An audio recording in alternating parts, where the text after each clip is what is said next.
اللہ اکبر اللہ اکبر اللہ اکبر لبیک لبیک لبیک یا رسول اللہ صلی اللہ علیہ وسلم الحمدللہ وحدہ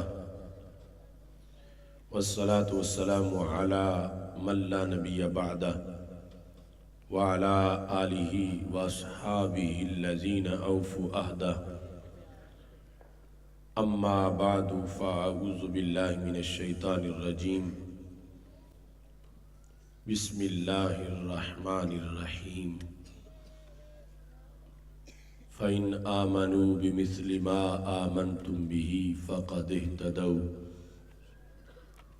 صدق اللہ العظیم وصدق رسولہ النبی الکریم الامین ان اللہ وملائکتہ یصلون علی النبی یا ایہا الذین آمنوا صلوا علیہ وسلموا تسلیما الصلاة والسلام علیک یا سیدی یا رسول اللہ وعلی آلک واصحابک یا حبیب اللہ مولا صلی وسلم دائما ابدا علی حبیبک خیر الخلق کلہم منزہ عن شریک فی محاسنہ فجوہر الحسن فیہ غیر منقاسم محمد تاج رسل اللہ قاطبتا محمد صادق الاقوال والکلم محمد ذکرہ روح لانفسنا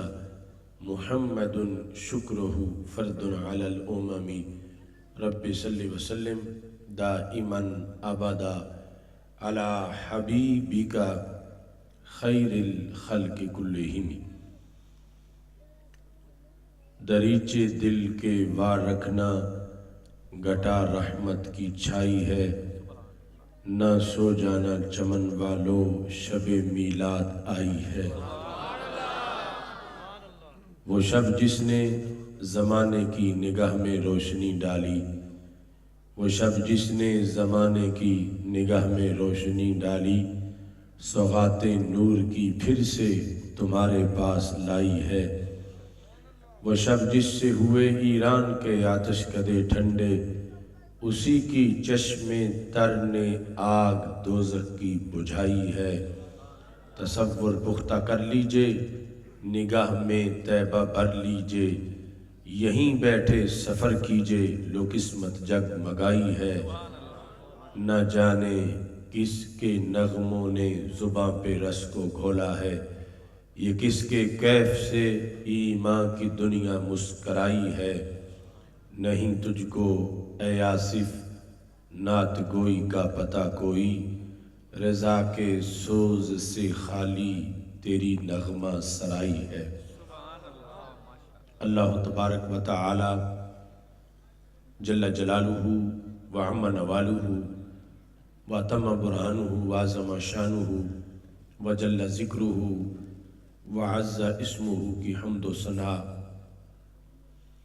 اور حضور سرور کائنات مفخر موجودات زینت بزم کائنات دستگیر جہاں غم گسار زمان سید سروراں حامی بے کساں قائد المرسلین خاتم النبیین احمد مجتبیٰ جناب محمد مصطفیٰ صلی اللہ علیہ وآلہ واصحابہ وبارک وسلم کے دربار گہربار میں ہدیہ درود السلام عرض کرنے کے بعد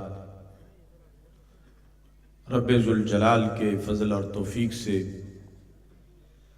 انجمن غازی ممتاز حسین قادری شہید قدس سر العزیز کے زیر اہتمام عظیم الشان محفل میلاد مصطفیٰ صلی اللہ علیہ وسلم کا انعقاد کیا جا رہا ہے مولانا محمد یاسر رضوی صاحب مولانا محمد صدیق مصفی صاحب دیگر علماء کرام رونق افروز ہیں رب ذوالجلال تمام منتظمین کی کوششوں کو محمد خالد آوان صاحب اور دیگر احباب جنہوں نے بڑی محبت سے یہ بزم سجائی ہے، اور جتنے بھی شرکاء اس وقت موجود ہیں، اللہ سب کی حاضری کو اپنے دربار میں قبول فرمائے۔ یہاں سب کے حاضر ہونے کا ایک ہی سبب ہے، اور وہ سبب عشق رسول صلی اللہ علیہ وسلم ہے۔ ہم تو انسان ہیں، مسلمان ہیں، امتی ہیں۔ اللہ نے جانوروں کو بھی رسول اللہ صلی اللہ علیہ وسلم کے ساتھ وہ عشق عطا کیا۔ منا کے میدان میں ہمارے آقا صلی اللہ علیہ وسلم حج کے موقع پر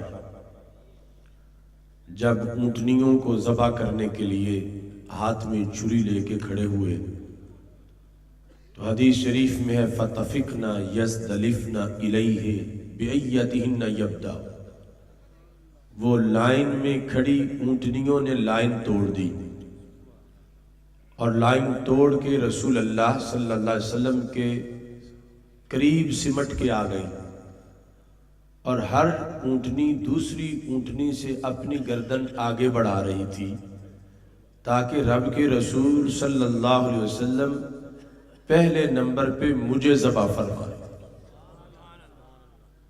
آپ یہ جانتے ہیں کہ جانوروں کو پتہ ہے، چھری دیکھتے ہیں تو ڈر جاتے ہیں کہ یہ خطرناک چیز ہے۔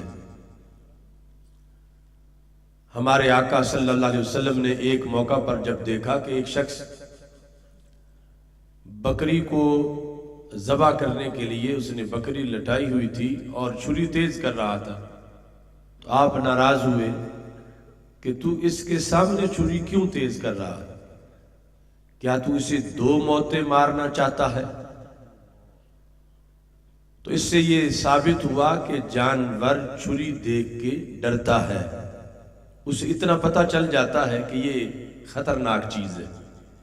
لیکن منا کے میدان میں وہ اونٹنیاں جو رسول اللہ صلی اللہ علیہ وسلم کی چھری چومنے کے لیے تڑپ رہی تھیں، ان اونٹنیوں نے بھی یہ بات واضح کی کہ ایک چھری قصاب کے ہاتھ میں ہے اور ایک رسالت مآب کے ہاتھ میں ہے۔ چھری یہ بھی لوہے کی ہے، چھری وہ بھی لوہے کی ہے، مگر قصاب کی چھری دیکھ کر جانور بھاگتے ہیں، اور رسالت مآب صلی اللہ علیہ وسلم کی چھری دیکھ کر بھاگ کے قریب آ جاتے ہیں، اور یہ واضح کرتے ہیں کہ ہاتھ کا فرق ہے۔ قصاب کا ہاتھ اور ہوتا ہے، رسالت مآب کا ہاتھ اور ہوتا ہے۔ آج انسان ہو کر کچھ لوگ یہ کہنے لگے ہم ان جیسے ہیں، وہ ہم جیسے ہیں معاذ اللہ، لیکن یہ فرق اونٹوں نے بھی واضح کیا کہ نبی اکرم نور مجسم شفیع معظم صلی اللہ علیہ وسلم کے ہاتھوں جیسے کسی کے ہاتھ نہیں، اور آپ کائنات کے وہ محبوب ہیں کہ جن کے لیے جانور اپنی جان پیش کرنا اتنی سعادت سمجھتے ہیں، تو ممتاز حسین قادری جیسے غازی کتنی بڑی سعادت سمجھتے ہوں گے۔ اس بنیاد پر عشق رسول صلی اللہ علیہ وسلم ہماری وہ قوت ہے کہ جس کا مقابلہ کائنات کی کوئی شے نہیں کر سکتی، اور دشمن اس عشق کو مسلمانوں کے دلوں سے نکالنا چاہتے ہیں، اور اس کے لیے وہ کروڑوں ڈالر خرچ کر رہے ہیں، خاکے بناتے ہیں، ہمارے ملک کے کئی چینلوں کو خریدتے ہیں، کئی اینکروں کو خریدتے ہیں، کئی صحافیوں کو خریدتے ہیں، کئی لیڈروں کو خریدتے ہیں، تاکہ کسی نہ کسی طرح معاذ اللہ ان کے دلوں سے عشق رسول صلی اللہ علیہ وسلم نکالا جائے۔ مگر میں پورے وثوق سے کہتا ہوں، جو امت گلی گلی میں اپنے آقا صلی اللہ علیہ وسلم کے ذکر میں یوں بیٹھتی ہے، ویسٹ کی مشینری ان کے عشق کو مٹا نہیں سکتی۔ یورپ کوئی ایسی مثال پیش کرے، وہ بھی دعوے دار ہیں کہ ہم بھی تو نبی کے غلام ہیں، ہم نے بھی ایک نبی کا کلمہ پڑھا ہے۔ میں کہتا ہوں حضرت عیسیٰ علیہ السلام، ان پر ہمارا ایمان ہے اور ان کے ساتھ سرکار کی نسبت سے ہمارا تعلق ہے، اور اگر یہ لوگ سچے امتی ہیں تو جس طرح یہ امت اپنے آقا صلی اللہ علیہ وسلم کو خراج تحسین پیش کرتی ہے، دن بھر محنت مشقت کرنے والے اپنی جیب سے خرچ کر کے ایک دو دن نہیں پورا سال ہی یوں گزر جاتا ہے، اور گلی گلی محافل میلاد کا انعقاد ہوتا ہے، سینکڑوں ہزاروں اور بڑے بڑے پروگراموں میں لاکھوں لوگ شریک ہوتے ہیں، اور نبی اکرم نور مجسم شفیع معظم صلی اللہ علیہ وسلم کی محبت میں مست بیٹھ کر سرکار کی دید کی خاطر تڑپتے رہتے ہیں۔ لہذا ویسٹ اور یورپ کے گماشتے شکست کھاتے رہیں گے، اور اس امت میں ان محافل کے نتیجے میں جو غازی ممتاز حسین قادری جیسے شیر پیدا ہوتے ہیں، ان کا مقابلہ یورپ کی کوئی مشین بھی نہیں کر سکتی۔ نبی اکرم نور مجسم شفیع معظم صلی اللہ علیہ وسلم سے ایک لکڑی اگر پیار کرے تو سرکار اس لکڑی کے عشق کو بھی رد نہیں کرتے، اس کو بھی سینے سے لگاتے ہیں۔ لکڑی کے عاشق کی جب اتنی ویلیو ہو تو خیر الامت کے عاشق کی کتنی بڑی ویلیو ہوگی۔ بخاری شریف میں ہے، ہمارے آقا صلی اللہ علیہ وسلم کھجور کے خشک تنے کے ساتھ کھڑے ہو کے خطبہ ارشاد فرماتے تھے۔ بے جان لکڑی،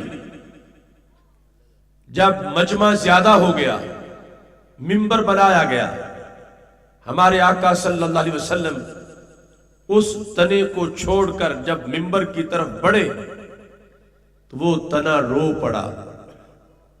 چشم فلک نے کسی کے پیار میں لکڑیوں کو روتے نہیں دیکھا تھا۔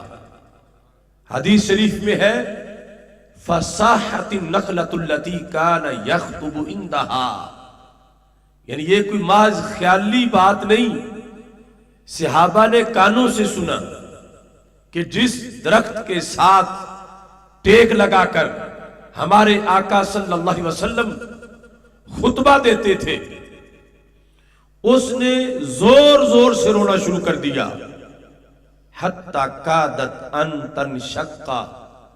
صحابہ کہتے اتنا درد سے وہ رو رہا تھا، لگتا تھا روتے روتے پھٹ جائے گا۔